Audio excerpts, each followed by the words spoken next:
Kasus perundungan yang menimpa siswa SMA elit di Serpong, Tangerang Selatan telah dinaikkan statusnya dari penyelidikan ke tahap penyidikan oleh pihak kepolisian.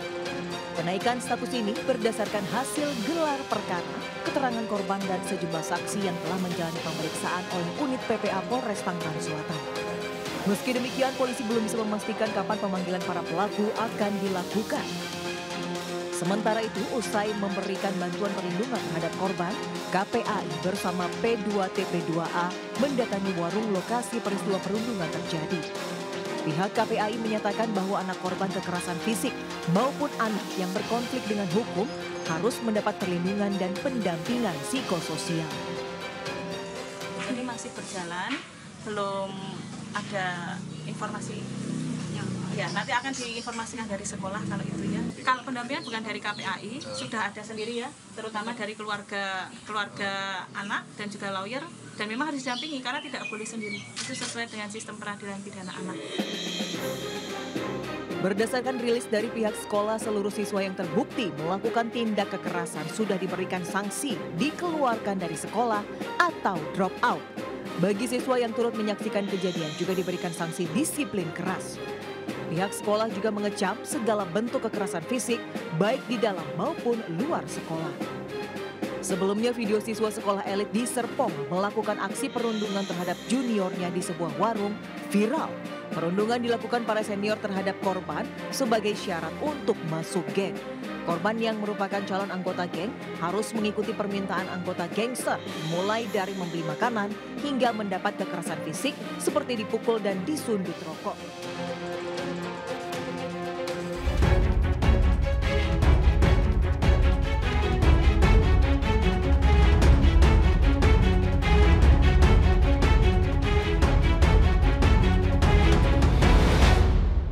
Ya, dan pemirsa, kita lanjutkan dialog bersama Komisioner KPAI Aris Adi Eleksono.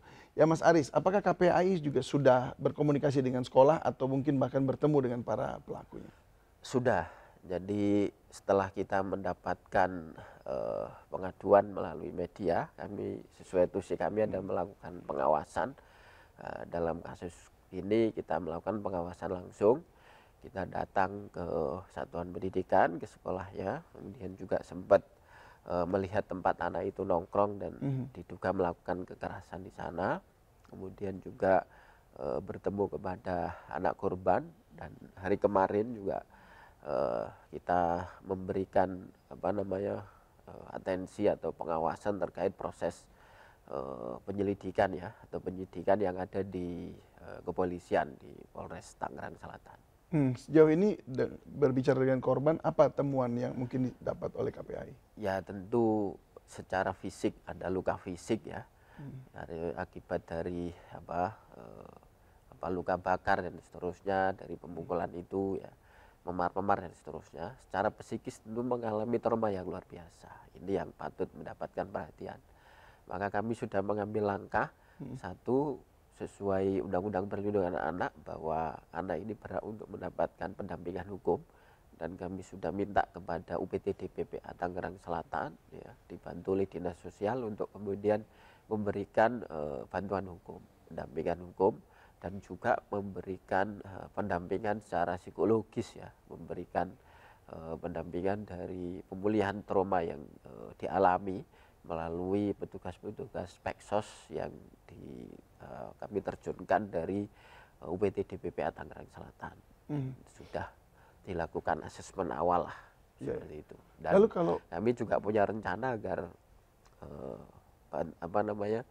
UPTD PPA mendampingi, dan juga dari penasihat hukum yang disediakan untuk mendampingi, untuk kemudian mendapatkan perlindungan dari LPSK. Oh, oke. Lembaga Perlindungan Saksi dan Korban. Lalu bagaimana dengan para pelaku? Kan sekarang mereka ini sudah dikeluarkan dari sekolah, juga sudah diproses dalam pihak kepolisian juga. Apa yang kemudian ditemukan atau temuan dari KPAI ketika ketemu dengan mereka? Ya, jadi terkait anak pelaku atau anak yang berkonflik dengan hukum, saat ini statusnya saksi dan sedang didalami ya, di dalam penyelidikan kasusnya begitu. Dan di dalam penyelidikan itu kami juga mendorong ada Bapas kemudian ada Peksos yang kemudian mendampingi.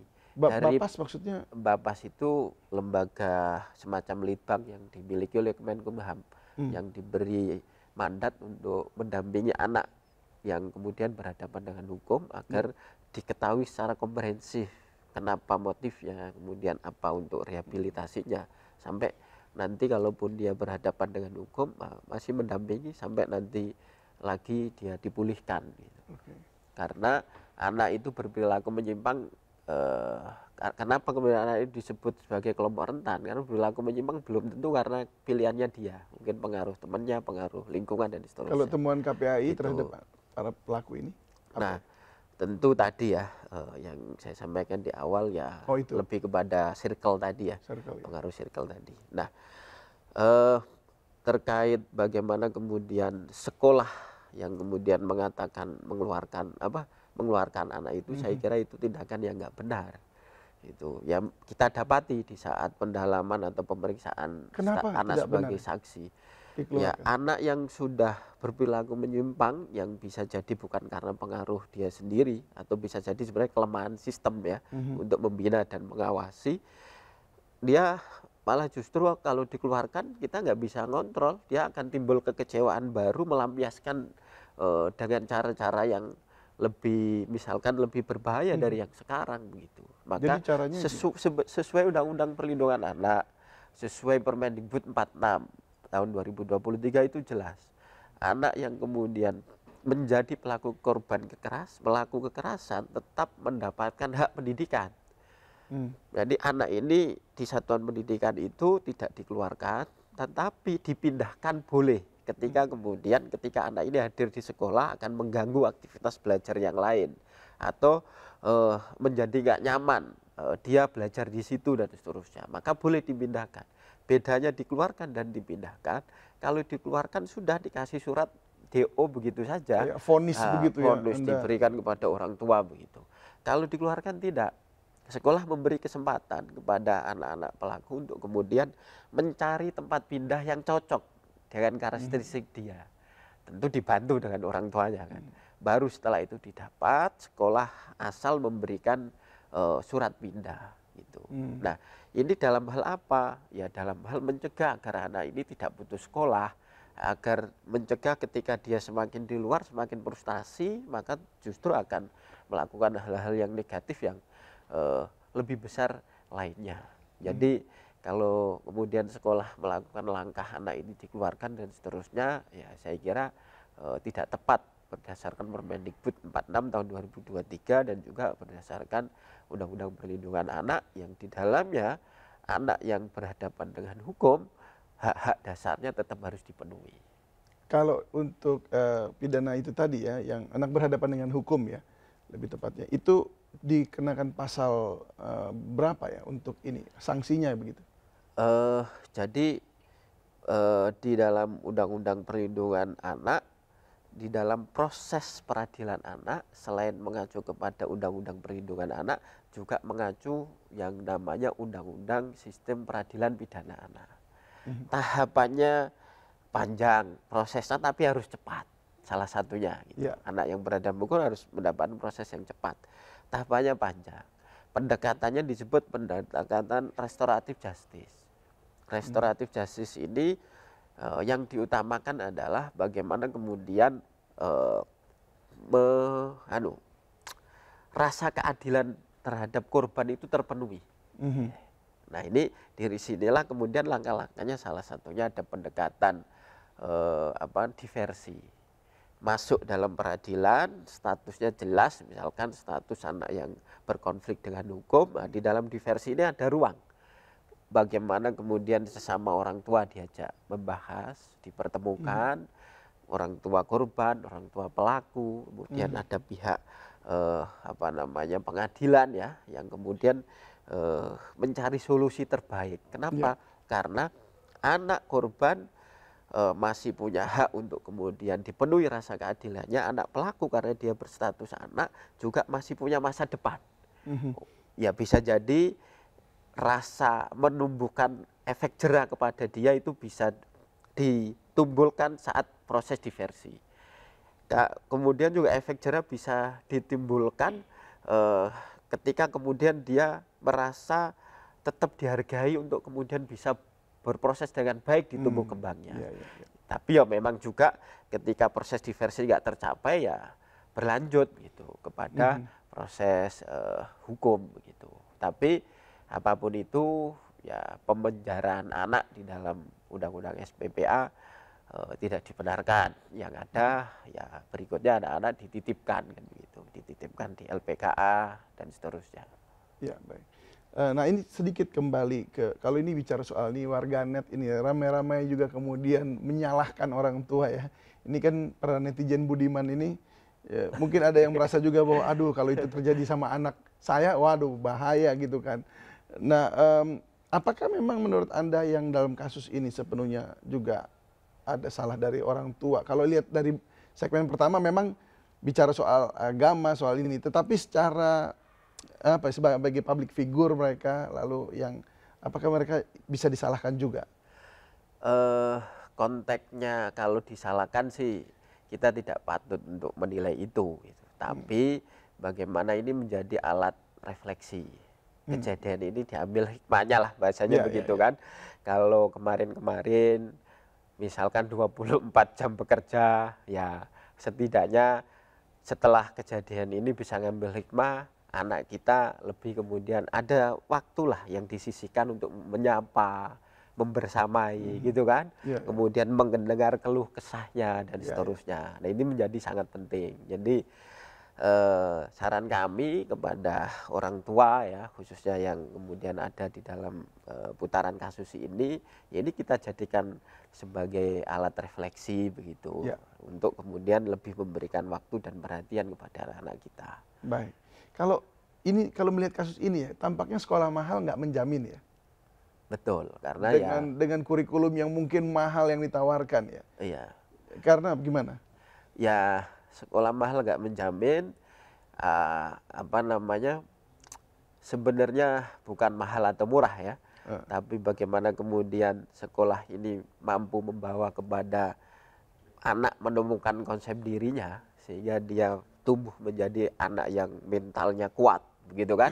Berarti kan sistemnya ya, maksudnya gini, sistem pengajaran sekolahnya yang harusnya diatur berarti ya, yang dibenahi. Betul, diadaptasikan dengan perkembangan dan tantangan anak hari ini. Salah satu bahasa simpelnya kalau dalam artian mungkin 1, 2, 3 ini kira-kira apa itu mengadaptasikan itu? Satu, perlu kemudian bagaimana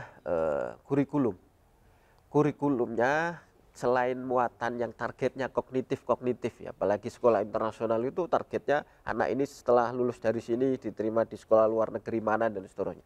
Bagus, tapi juga ada keseimbangan antara penguatan kurikulum sikap, penguatan karakter. Kurikulum yang di dalamnya ada penguatan karakter atau penguatan sikap serta didik. Yang kedua, disupport oleh SDM.